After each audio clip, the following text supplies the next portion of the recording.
Every winter in Erie, you see a lot of snowmen, right? If we get enough snow. And it's all made from the fluffy stuff that falls from the sky. But back in the 1970s, even the early 80s, there was another kind of snowman that could be seen right here in this area. Yeah, those snowmen were very popular and drove audiences wild. John Last has their story in this edition of The Last Word.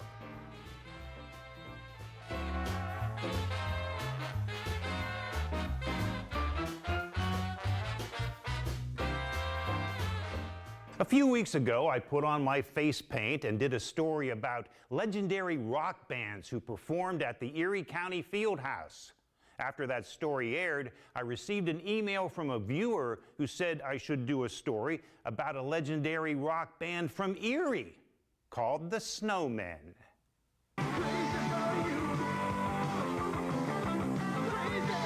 They dressed in white clothing and wore white wigs and white face paint. They sold out famous concert venues in Southern California. They were the Snowmen from Erie, PA. And we played a lot of those. I caught up with Steve McConnell, the drummer from the group. He said the Snowmen began as a club band in Erie named Speed Queen. There was nothing unusual about them.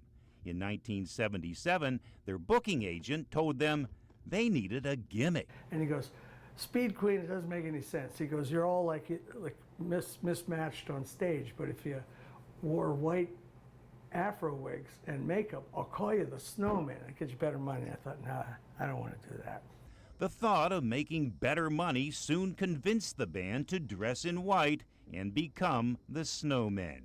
One guy refused and was replaced. The Snowmen made their debut in the winter of 1977, performing in clubs in Ohio and West Virginia. The audiences loved them and came to see the Snowmen even during a blizzard. We thought, we must be good enough that they'll come out in the most horrible weather to see us, especially if it snowed badly. And it was just a thing, well, we're the Snowmen, we brought the snow. It was time for the band to triumphantly head back to Erie. They were regulars at a club called Elta Donna's. It was there that Steve began to add more flair to the Snowmen's act. He would leave his drums during the set and do things such as break chairs and gyrate on the bar.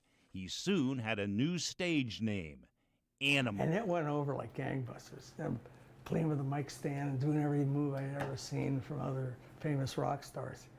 And everybody went nuts. After 2 years, it was time to go to L.A. and play clubs there, including the famous Troubadour and Whiskey A Go-Go.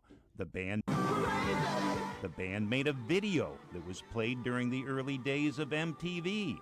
Life was good, maybe too good. Tension developed among the band members. They split up in 1983. But it was a fantastic 6 years for the Snowmen from Erie, PA. Well, here I go again with the last word in Erie. John Last, Erie News Now. John, thanks for that story. And what a look the Snowmen had. You know, Steve, who John talked to, still gets emotional when he talks about the band breaking up. He played drums for Pittsburgh rocker Donnie Iris, even after his days with the Snowmen. Steve since has had a long career in the medical field. We'll be right back with more.